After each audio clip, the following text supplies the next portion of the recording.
You can use transitions to spice up your presentations. Now, I typically start with the second slide.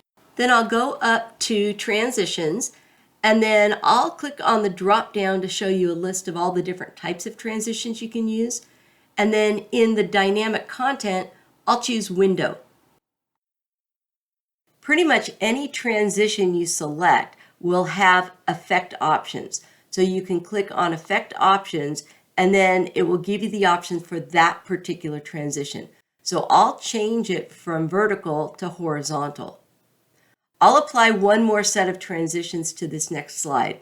I'll click on slide 3, I'll click on the drop down, and then this is how you can test them out.